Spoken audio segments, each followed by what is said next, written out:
ASM classes में आप सभी साथियों का फिर से स्वागत है। तो देखिए कागा frame correct sentence by regarding the words in the following. मतलब आपके 2 नंबर तो फिक्स आएंगे रिगार्डिंग ऑर्डर से। जहाँ कहा गया रिगार्डिंग द वर्ड ऐसे लिख दिया जाएगा।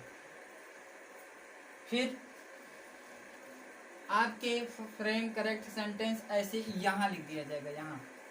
ठीक है, जैसे ये लिखा गया है तो यहाँ लिखा जाएगा,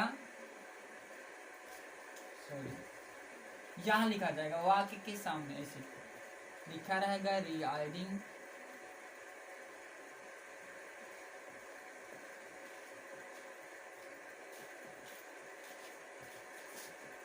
the words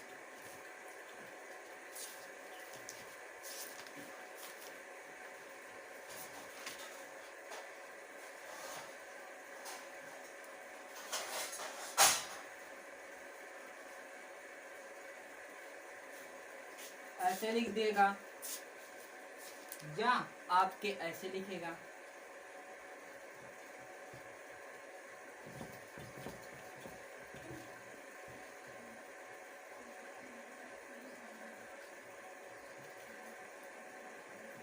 frame A correct sentence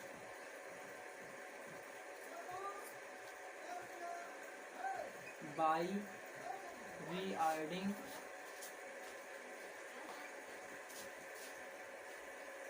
the words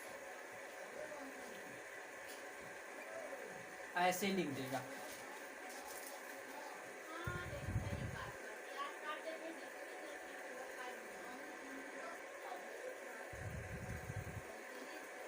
तो आपके क्वेश्चन ऐसे बनेंगे परीक्षा में, जैसे ऐसे नहीं देगा ऊपर, ऐसे लिख देगा और उसके सामने ऐसे लिखेगा frame A correct sentence by regarding the words, और इसके सामने से दे देगा 2 नंबर ऐसे लिख देगा।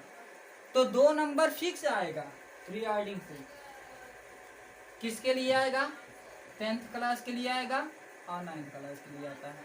तो आप जानते हैं 10th क्लास बहुत इंपॉर्टेंट रहता है, इसी वजह से सब लोग इस पे ज़्यादा जोर देते हैं, सभी लोग ध्यान देते हैं, घर वाले भी ध्यान देते हैं। तो इसी वजह से हमें इसको करना है, 2 नंबर पक्का है आएगा यहाँ से।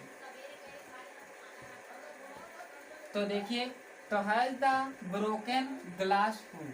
अब इसको हमें सही क्रम में व्यवस्थित करना है। तो सही क्रम में व्यवस्थित करना क्या? देखिए अंत में प्रश्नवाचक चिन्ह आया, तो इसका मतलब ये प्रश्नवाचक वाक्य है। और इसके देखिए हु है, तो हमें इसको सबसे पहले लिख देना है हु। फिर उसके बाद हैज, फिर हैज लिखने के बाद ब्रोकन द ग्लास। तो इसका रिगार्डिंग ऑर्डर यही होगा, who has broken the glass. यही आपका क्या है आंसर है रिगार्डिंग ऑर्डर। तो हमें ऐसे सही क्रम में करना है, वाक्य को व्यवस्थित कर देना है। तो नेक्स्ट है, चलते हैं। तो साथियों इसको कीजिए, tell lies is seen A2 है, तो इसको रिगार्डिंग ऑर्डर में चेंज करना है। तो देखिए यहाँ क्या होगा, टू टेल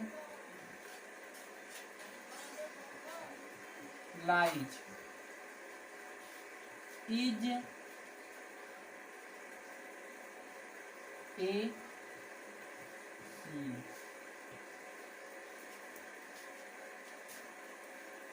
इसका यही होगा, क्या होगा, to tell lies is a sin. यहाँ देखिए सब में क्या है, सभी अक्षर एग्जाम्पल छोटे में लेटर में सभी छोटे में। तो लेकिन आप जानते हैं हमें जब व्यवस्थित करना है तो पहला अक्षर कैपिटल में, फिर उसके बाद सभी स्मॉल में। तो ऐसे करना है। तो इसका एग्जाम्पल कीजिए,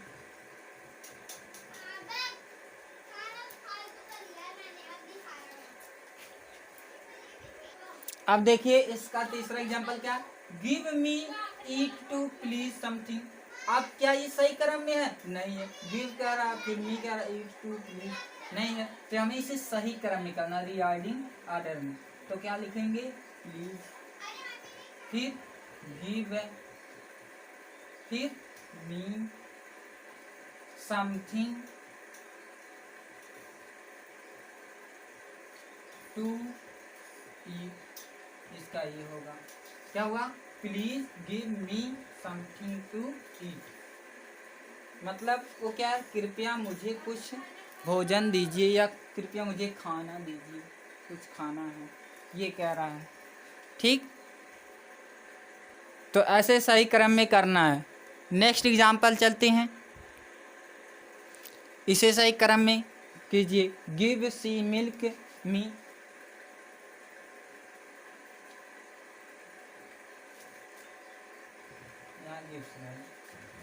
तो यहाँ साथियों देखिए इसको क्या करना है, यहाँ कोई प्रश्नवाचक चिन्ह लगा है, जैसे यहाँ लगा नहीं लगा है, इसका मतलब ये अफर्मेटिव सेंटेंस है।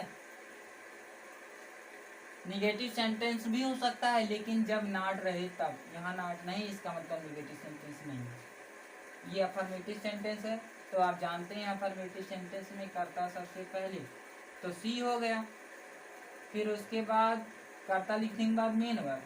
मेन वर्ब क्या है? गिफ्ट हो गया, फिर उसके बाद मी, फिर मी। इसका रिगार्डिंग ऑर्डर है। एक और कीजिए साथियों,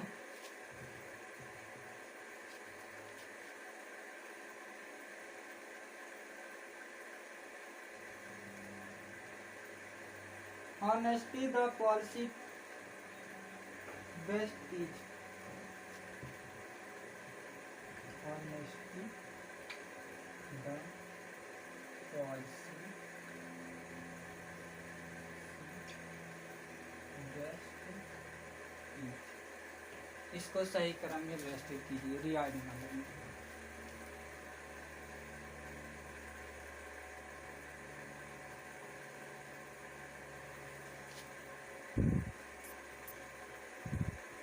तो देखिए साथियों इसका क्या होगा? ऑनेस्टी,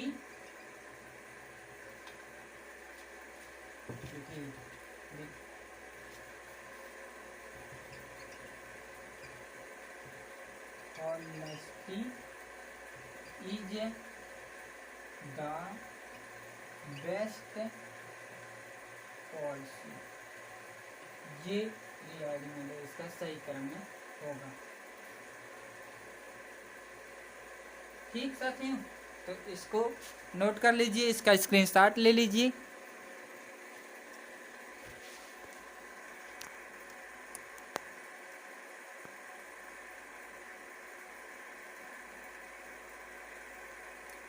ऐसे आपके क्वेश्चन आएंगे।